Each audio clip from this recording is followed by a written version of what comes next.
Ton ton, तो अब शुरू करते हैं ऐसे 220 दोस्तों। मज़ा तो मेरे को बहुत आ रहा है। ऐसे 220 है ना, ये तो ऐसे ही हो जाएगा तुम्हारा, मतलब इसमें दम ही नहीं है। अगर एसक्यूसी तुम्हारा अच्छे से हुआ है ना, तो ऐसे 220 की बात फिक्र ही तुम छोड़ दो। देखो, डिफरेंस तो हमने देखा है एसक्यूसी 1 और एस 220 में। मोटा मोटी इतना है कि एसक्यूसी 1 के बेसिस पे ही एस 220 बनाया है। जैसे कि देखो, यहाँ पे लीडरशिप का रिस्पॉन्सिबिलिटी है, वहाँ पे भी था। एथिकल रिक्वायरमेंट है, वहाँ पे भी था। Acceptance continuance of client relationship, वहाँ पे भी था। ह्यूमन रिसोर्सेज की जगह पे एंगेजमेंट टीम आता है, वो छोड़ दो तुम्हें फालतू सी बात।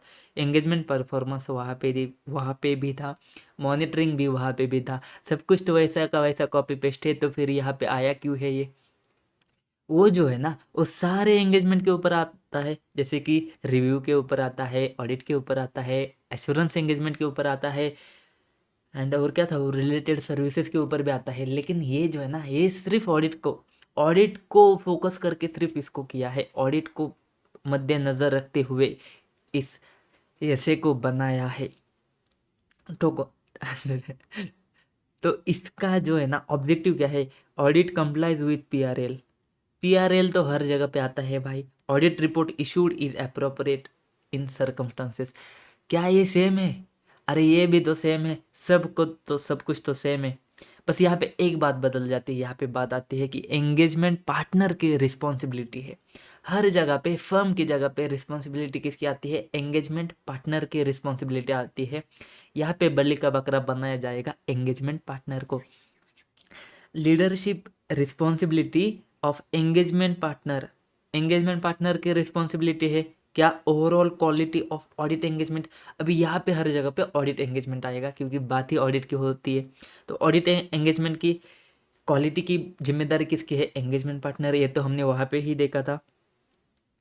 एम्फेसाइज किसके ऊपर करना है? एम्फेसाइज का मतलब क्या है? गिव इम्पोर्टेंस, स्पेशल इम्पोर्टेंस किसको देना है? Quality is essential in performing audit engagement. वहाँ पे हमने क्या बोला था? इनर कल्चर डेवलप करो कि क्वालिटी बहुत इंपॉर्टेंट है, क्वालिटी बहुत इंपॉर्टेंट है। और क्या बोला था? कमर्शियल कंसिडरेशन से ओवरराइड नहीं करनी चाहिए क्वालिटी के ऊपर। यहाँ पे भी वही बात आती है, quality is essential in performing audit engagement. फिर इंपॉर्टेंस किसको देना है? Performing work that complies with PRL. ऐसा वर्क, वो वर्क पीआरएल के साथ कंप्लाई करे, फर्म के क्यूसीपीपी के साथ कंप्लाई करे। ऑडिट रिपोर्ट जो अप्रोप्रिएट हो इन सर्कमस्टांसेस में। And engagement teams ability to raise concern without fear. Engagement teams ability to raise concern without fear कहाँ पे पड़ा था? कंप्लेंट एंड एलिगेशन में। क्या सब सिमिलर है? क्या सारे पॉइंट सिमिलर है? बहुत सारे पॉइंट। एक तो पीआरएल है, उसके बाद रिपोर्ट जो है वो अप्रोप्रिएट इन सर्कमस्टांसेस है, कंप्लाई करना है कि उसी पीपी को, ये तो सेम पॉइंट है। फिर एक पॉइंट है कि एंगेजमेंट टीम का ability to raise concern without fear. तो रिस्पॉन्सिबिलिटी किसकी है? एंगेजमेंट पार्टनर की है। बात खत्म, टेंशन ही नहीं है इसमें। क्या देखना है इसमें, और क्या देखना है तुम बताओ? इथिकल इथिकल रिक्वायरमेंट में तुम देखो, रिस्पॉन्सिबिलिटी किसकी है? फिर से आया, एंगेजमेंट पार्टनर की है। क्या रिस्पॉन्सिबिलिटी है? देखो, आइडेंटिफाइंग थ्रेट टू इंडिपेंडेंस, उसको इलिमिनेट करो या रिड्यूस करो। ये बात क्या हमने वहाँ पे बात करी थी? क्या हमने यह बात वहाँ पे करी थी? क्या फर्म की रिस्पॉन्सिबिलिटी है क्या करना? आइडेंटिफाई करना थ्रेट टू इंडिपेंडेंस, उसको एलिमिनेट करना, रिड्यूस करना, विड्रॉ करना। ये बात सेम यहाँ पे आती है, सिर्फ एंगेजमेंट पार्टनर की रिस्पॉन्सिबिलिटी है। Reporting to relevant persons within firm to determine appropriate actions. Reporting to relevant persons within firm to determine appropriate actions, जिसमें क्या हो सकता है? इलिमिनेटिंग एक्टिविटी और इंटरेस्ट जो क्रिएट करते हैं थ्रेड को, and withdrawing from audit engagement जहाँ पे भी परमिटेड है। क्या ये बातें सेम है? क्या ये सारी चीज़ें सेम है क्या? बताओ आप मुझे। एंगेजमेंट पार्टनर की रिस्पॉन्सिबिलिटी है कि थ्रेट टू इंडिपेंडेंस को क्या करो? आइडेंटिफाई करो, सेफगार्ड्स को अप्लाई करो, जिससे तुम इलिमिनेट कर सको, रिड्यूस कर सको अप्रोप्रिएट लेवल को, इलिमिनेट कर सको एक्टिविटी एंड इंटरेस्ट जो क्रिएट करते हैं थ्रेट को, और अगर पॉसिबल है तो विड्रॉ कर सको। यहाँ पे क्वेश्चन जब आएगा ना, यहाँ से क्वेश्चन हम देखेंगे वैसे तो, लेकिन क्वेश्चन आएगा ना, तो यहाँ पे तुमको ऐसे लिखना है। क्या लिखना है? कि engagement partner shall form conclusion on compliance with independence requirement that apply to audit engagement. In doing so, engagement partner shall.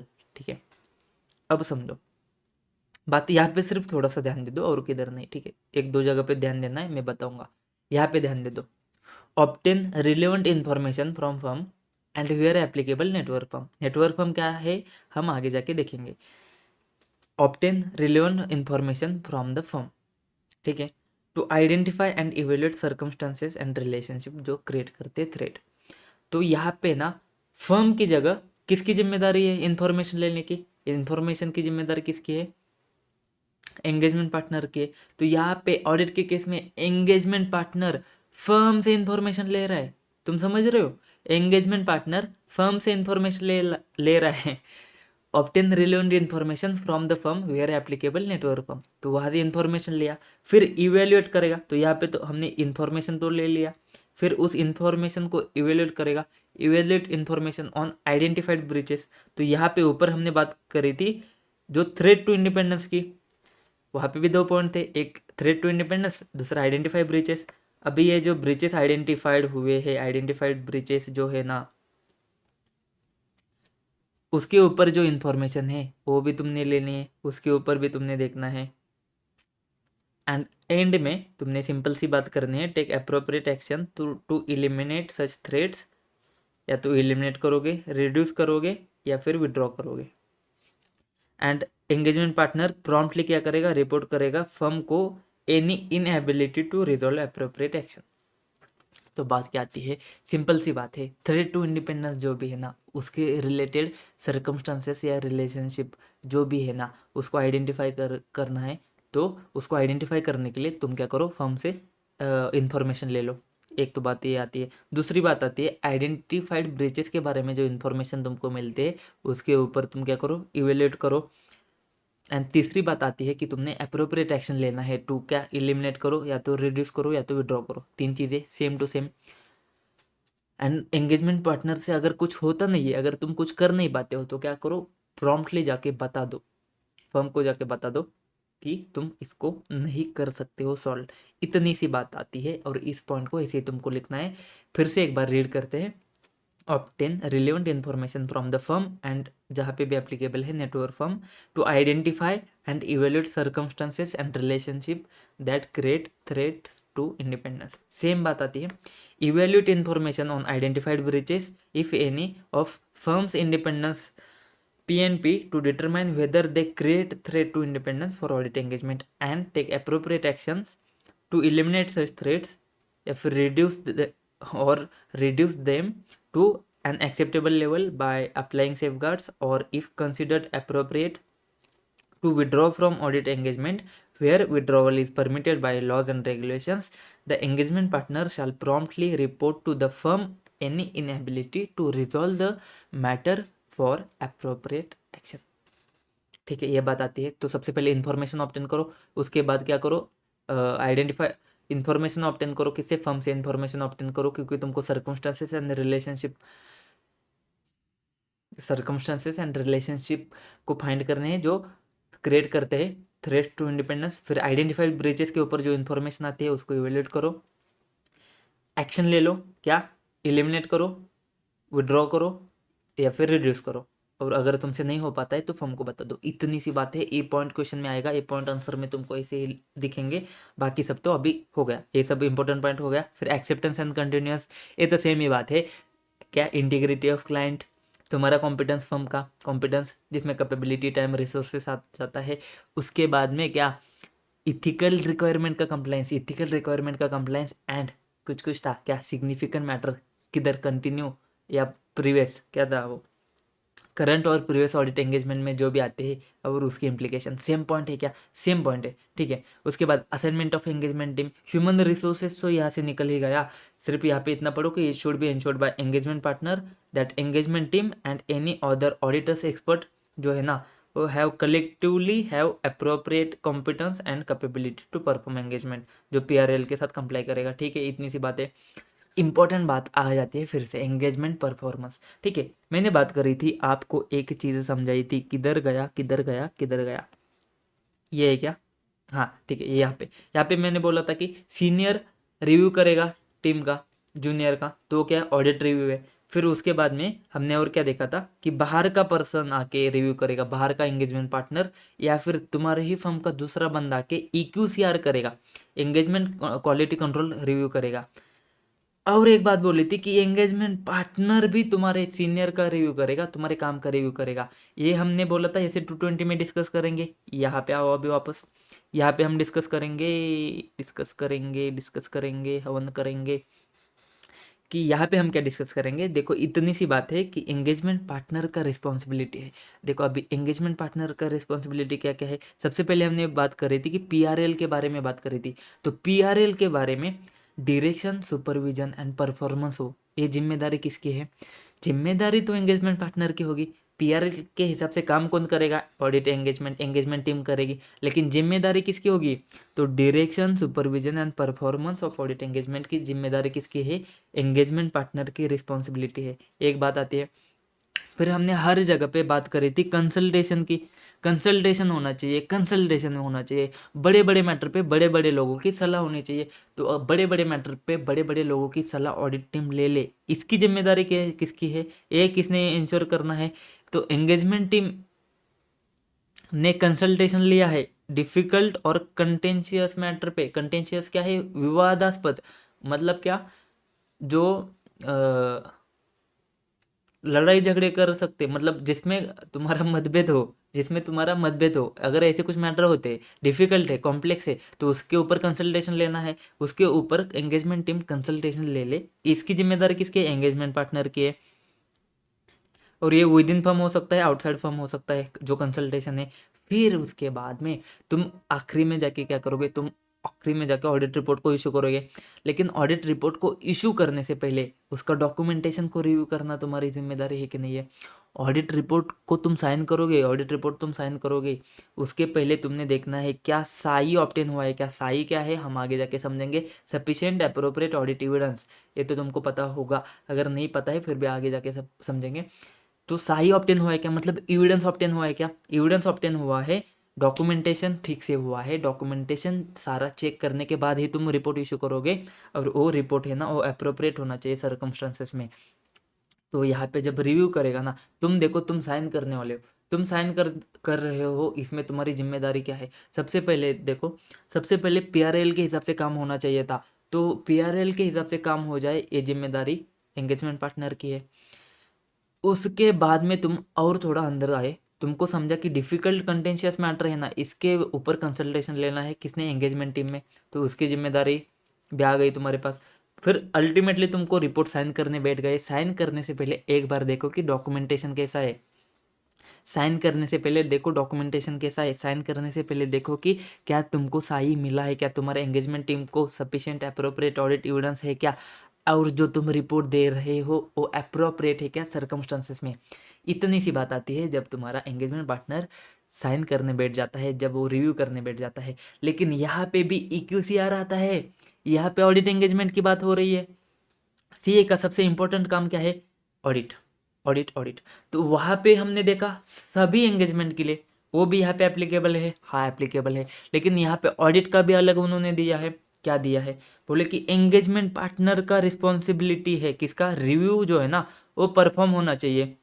Review जो है ना, रिव्यू परफॉर्म होना चाहिए, ये किसका जिम्मेदारी है, एंगेजमेंट पार्टनर का है। ठीक है।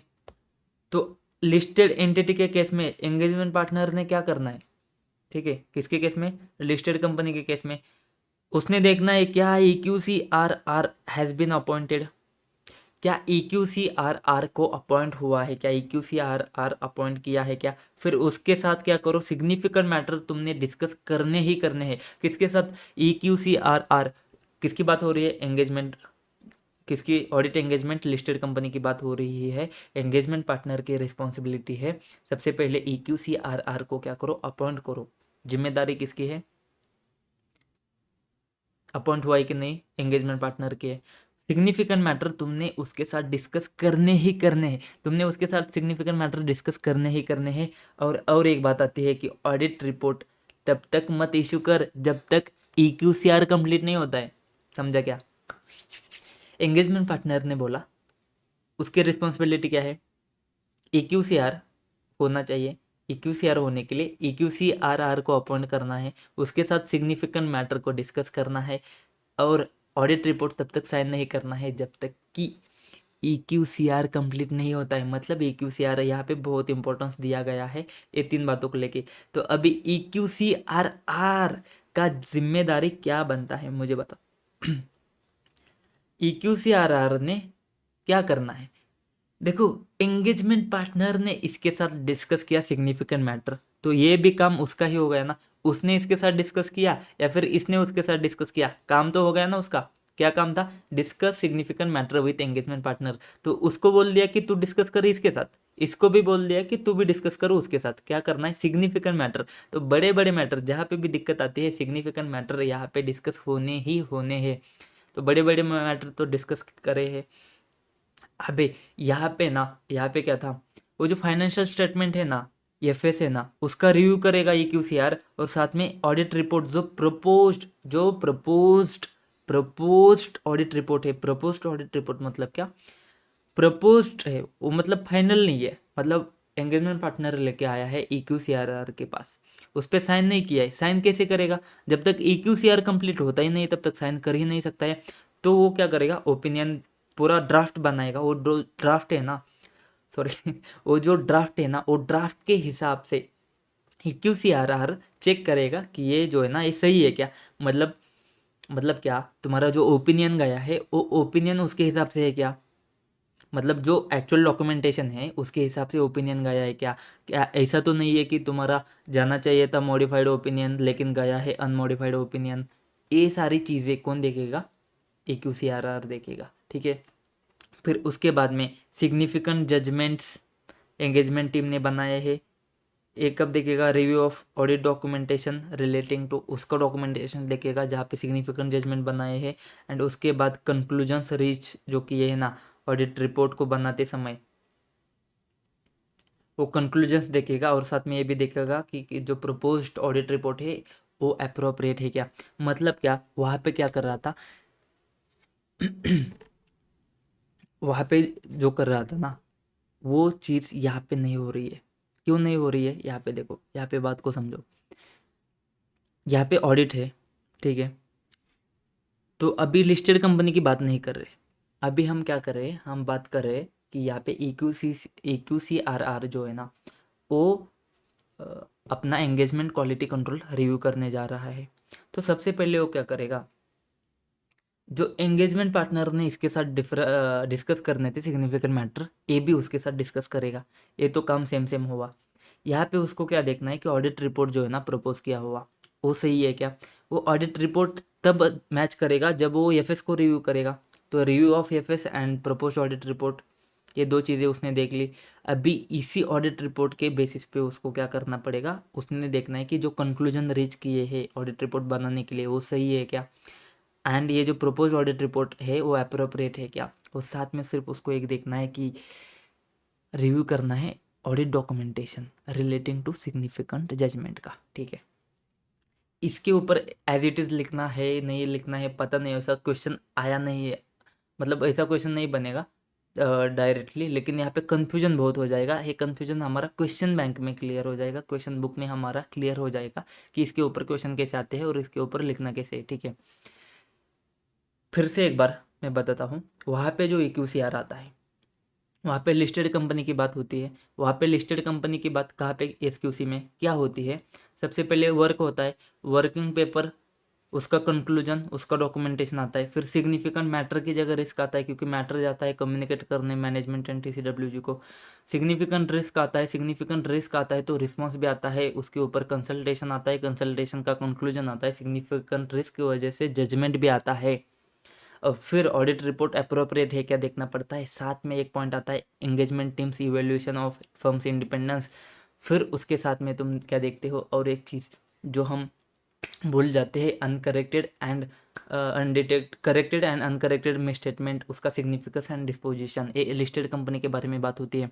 यहाँ पे भी मैटर कुछ कुछ वैसा ही होता है। जब लिस्टेड कंपनी आती है ना, तो मैंने वहाँ पे भी बोला था, यहाँ पे भी बता रहा हूँ, engagement teams evaluation of firm's independence तो आना ही आना है।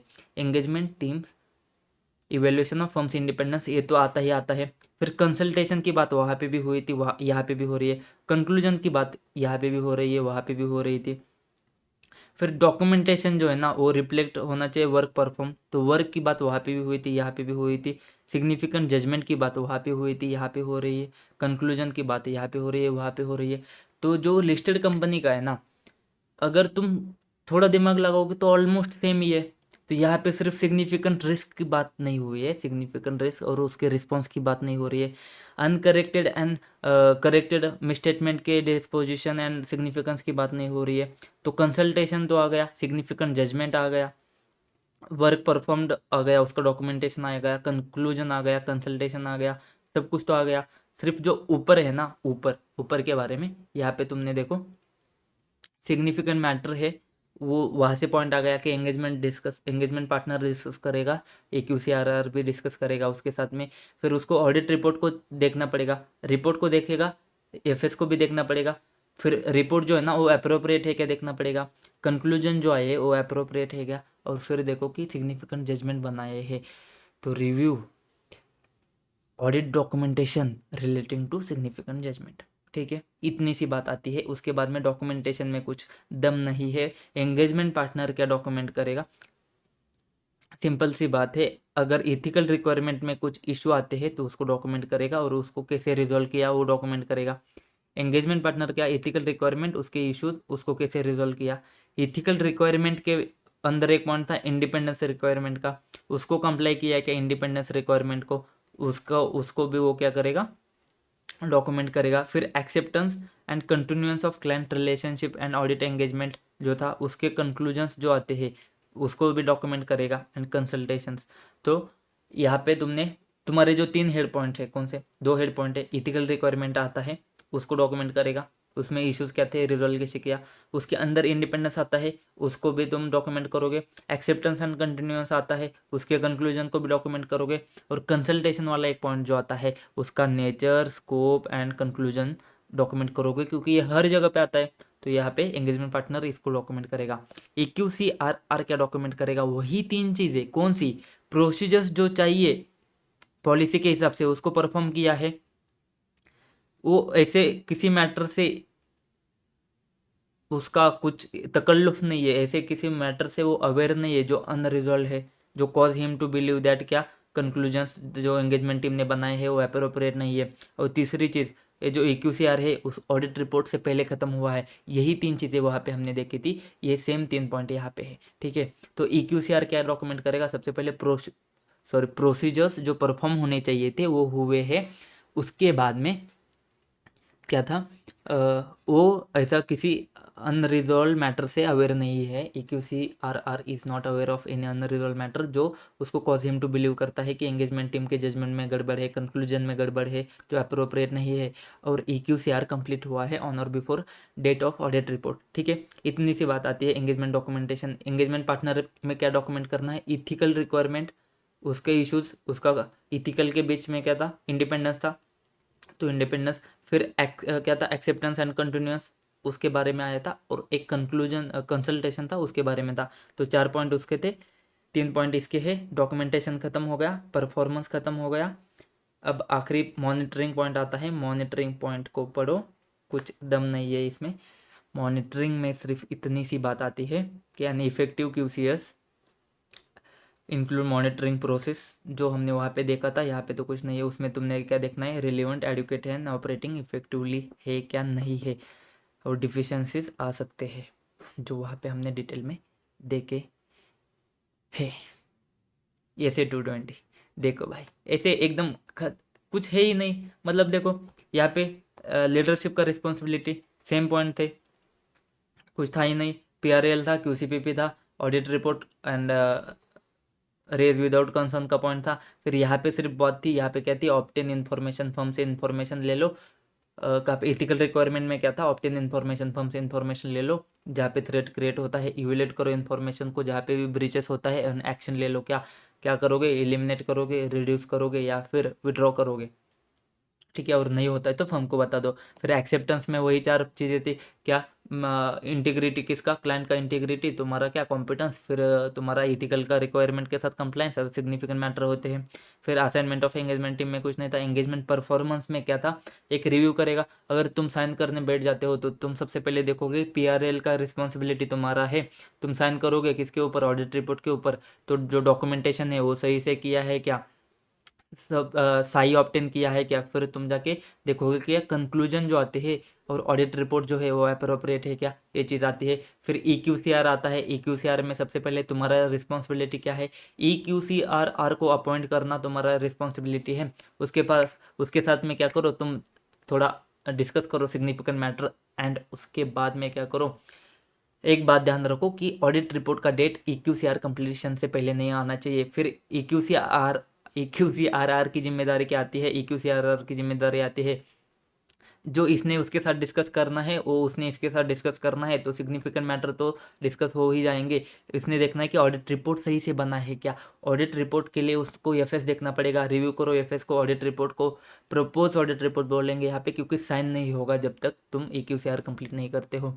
और वो ऑडिट रिपोर्ट के कंक्लूजन उसने सही से आए हैं क्या, एंड ऑडिट रिपोर्ट जो अप्रोप्रिएट है क्या सर्कमस्टांसेस में। साथ में सिर्फ एक पॉइंट देखना है, significant judgment, review of audit documentation relating to significant judgment जो एंगेजमेंट टीम ने बनाए हैं। लिस्टेड कंपनी के केस में वहाँ पे भी इंडिपेंडेंस था, यहाँ पे भी इंडिपेंडेंस है क्या, एंगेजमेंट टीम्स का इवैल्यूएशन ऑफ इंडिपेंडेंस, वहाँ पे भी कंसल्टेशन था, यहाँ पे भी कंसल्टेशन है, कंसल्टेशन के कंक्लूजन है, सिग्निफिकेंट जजमेंट है, सब चीज़ें वैसे की वैसी है। ठीक है, उसके बाद डॉक्यूमेंटेशन में एंगेजमेंट पार्टनर के डॉक्यूमेंटेशन में 4 चीज़ें आती है। एक इथिकल के अंडर था इंडिपेंडेंस के पहले, इथिकल के पहले था एक्सेप्टेंस, सॉरी इथिकल के बाद में था acceptance and continuance of client relationship and engagement and consultation जो हर जगह पे आता है। ये था एंगेजमेंट पार्टनर का डॉक्यूमेंटेशन। EQCRR के डॉक्यूमेंटेशन में वही 3 चीज़ें प्रोसीजर्स परफॉर्म हुए हैं, वो ऐसे किसी अनरिजॉल्व मैटर को नहीं जानता है।